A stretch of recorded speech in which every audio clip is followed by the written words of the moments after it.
Hey, what's up everybody? Thank you all so much for coming back for another video. I appreciate you taking the time to do so. My name is Dooley. I'm a graphic designer, self-taught calligrapher. If you're new here and if you're not new here, welcome back. Thank you as well. In this video, I'm going to talk about how I started my Etsy shop by failing. As if you all may or may not know, I have an Etsy shop, and that shop that I have, hold on, somebody can see through my window. I shouldn't let that bother me right now, as many videos I've been doing for you all. So as I was saying, I started my Etsy shop, the shop that I am running now. I've had that for quite a while, and started my Etsy shop. I remember that I had no idea what I was doing. I just know that I wanted to have an Etsy shop, and this was back many years ago. And you know, I'm gonna talk a bit about it and what I learned and how going through many different stages helped me, and share some of the advice that I would have for new shop owners. And let me know what your thoughts are below as well. What is something new that you have? What is something new that you have done and failed at it, but at the same time, failing it helped mention? When I first started my Etsy shop, I had no idea what I was doing at all. And I say that I had no idea what I was doing because my whole thought is, I take the same approach that I did with skateboarding.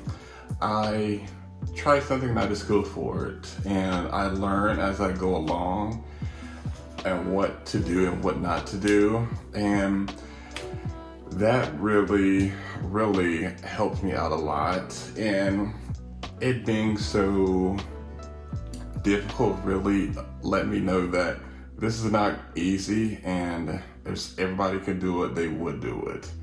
And you know, after I started my Etsy shop, I had this grand idea. I am going to do, this was early on in my calligraphy work as well. And my thought was, I'm going to create posters. I'm going to do each state, and I'm going to put them up on my shop, and I'm going to sell them. And people are going to buy them. And I'm going to buy paper, I'm going to buy tubes to mail it in. And nobody bought any. Which obviously was probably a good thing, because now how much better that I am and more confident and proud I am of my work, it turned out to work out better for me to learn from that. And as well as learning to market your Etsy shop. Learning to market your Etsy shop is something that is very important, as well as knowing what type of products you're going to be selling, how you're going to ship them out. And like marketing your shop, for me, what has worked the best way was not being afraid to talk to people about it. Don't really rely so much online because, well, let me rephrase that. Don't be afraid to talk about your shop in public to people that you meet, and talk about your shop confidently. Don't just, like, for example, this is just an example of how I will talk about my shop at first. I would say, you have an Etsy shop, and I sell calligraphy, graphic design work, and I sell stickers and a few other things. Compared to now, when I talk about my Etsy shop, I'd say, oh yes, yeah, I have an Etsy shop. My Etsy shop, I sell calligraphy, prints, quotes that are inspiring, as well as a few other things on there, stickers. I do merch from time to time. So just see the two ways of how I talk about my shop with low confidence, and now talking about it with confidence and really believing in your work. And you all know I talk about that quite a bit. All right, and building an audience. I want to say, if you don't have an audience, if it's an audience just of one person, cherish that person, talk to them. If you are just starting out and you have no idea what to do, and you just know that I want to have an Etsy shop.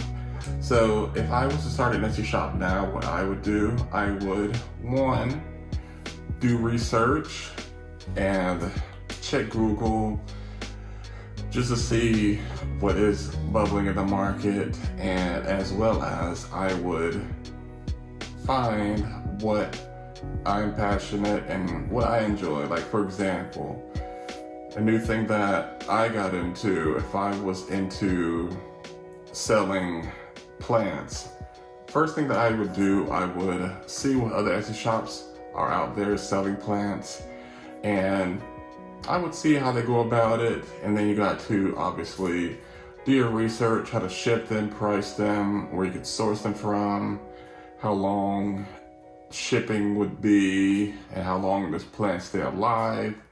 You know, really, it's all with doing your research, and at the same time, building your audience. You have to go where they are. And many things that Gary Vaynerchuk talks about, they actually work. And I don't watch his videos at all. I don't even listen to, hold on, I got something in my eye. I don't even listen to the podcast. And really it's just because going where the audience is, like if you're on Instagram, you can search the hashtags and you can build your audience there by engaging in the community, and therefore building trust, being more known for what it is that you do or that you're selling. And you want to be, the way how I approach my shop, this what ties into building the audience. I have conversations, I talk to my supporters in the DMs, I reply to comments, I try to do it on everything, even though at times it can be hard. I know, just thinking right now, I have not opened my Facebook in quite a while, and I used to be really active on there.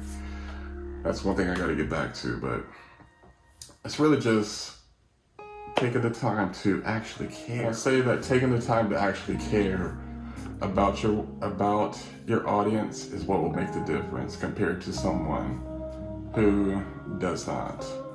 And to wrap the video up, I failed with my Etsy shop by not taking the time to be knowledgeable in what it takes to market a shop, as well as I want to say that we tend to get in our heads, and you know, the old saying is you could be your own worst enemy. That is something that definitely can have lasting effects on you if you're not able to get out of that rut. And I want to touch on one thing really quick as we're wrapping up this video. If sometime last year, I don't remember when, my Etsy shop, I had not updated it in a while. I hadn't really talked about it at all, and it was because what happened at that point, I got so into, oh my God, my Etsy shop, I gotta have it on my own website, I gotta control everything. When, if you are taking that approach, it's good, but do you have the systems in place to handle that? And did you build your foundation? So with me, I spoke with people that are further along in the entrepreneur journey, small business journey, whatever you call it. And he had let me know, said, yo, dude, you have to build your foundation first. Build your foundation, and then you get to a point where you realize that it's time to move on. So I know eventually it's going to be a time to move on from Etsy and then to my own standalone website. And don't forget to be proud of your work. At first, your work is gonna suck. Even if you think it's good, it most likely isn't. And that is one thing that I feel is very valuable. Know that your work can be better, but it's really all up to you. If you think your work is the best, your audience and the marketplace will tell you. And that is the utter truth.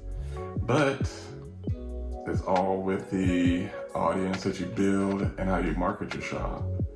If you are a person that tends to follow on to trends and do what's hot at the moment, of course you're gonna make some sales, but like a quote from Jay-Z that I take into everything that I do, and it is, do you want to be a trend or do you want to be Ralph Lauren? Because just think of how Ralph Lauren has been around for the longest and they tend to not follow trends. I don't think they follow trends at all, and like they're still around. All right, hope this video was helpful. Let me know what your thoughts are in the comments below. I'm going to look into getting a mic, I think it's called like a condenser mic.